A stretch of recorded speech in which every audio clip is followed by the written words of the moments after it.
আজ বানিয়েছি corn sandwich. সকালের ব্রেকফাস্ট বা সন্ধেবেলার টিফিন যে কোনো সময় মাত্র 10 মিনিটেই বানিয়ে নিতে পারবে এই কর্ন স্যান্ডউইচ। রাজা অফিস থেকে ফেরার পর রোজই সন্ধেবেলায় আমরা কোনো ওয়েব সিরিজ বা মুভি দেখি। মুভি দেখতে দেখতে সব দিন মুড়ি খেতেও ভালো লাগে না, তাই মাঝে মধ্যেই এরকম কিছু সহজ রেসিপি বানিয়ে নিই। একটা সুতির কাপড়ে বেশ কিছুটা দই নিয়ে দইয়ের জলটা এভাবে চেপে নিয়েছি। এবার একটা ভারী পাত্র দইয়ের ওপরে রেখে 1 ঘন্টা রেখে দিয়েছি যাতে দই থেকে সমস্ত জল বেরিয়ে যায়।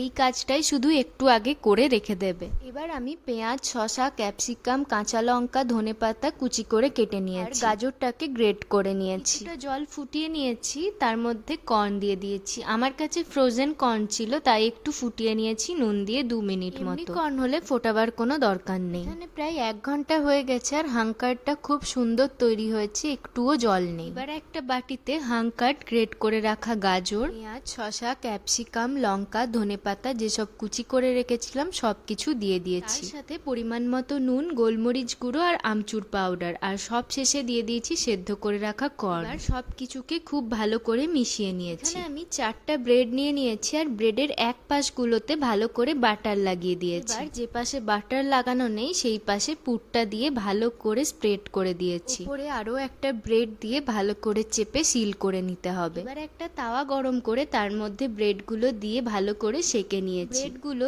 2 পিঠ ভালো করে ভেজে নিতে হবে। এভাবে চেপে চেপে গোল্ডেন ব্রাউন যতক্ষণ না হচ্ছে ততক্ষণ ভালো করে সেকে নিয়েছি। এবার দুভাগে কেটে নিলেই কর্ন স্যান্ডউইচ সার্ভ করার জন্য একদম রেডি। সামনেই তো পঞ্চায়েতের নতুন সিজন রিলিজ করছে, তাই এখন আমরা পঞ্চায়েতের পুরনো সিজনগুলো আবার একবার করে ঝালাচ্ছি। সাথে এরকম গরম গরম স্যান্ডউইচ নিয়ে বসেছিলাম, একদম পুরো জমে গেছিল। তোমরাও পরে যেদিন মুভি বা ওয়েব সিরিজ দেখবে এই রেসিপিটা বানাচ্ছ তো কমেন্টে জানিও। ভিডিওটা ভালো লাগলে লাইক, কমেন্টটা শেয়ার করে দিও।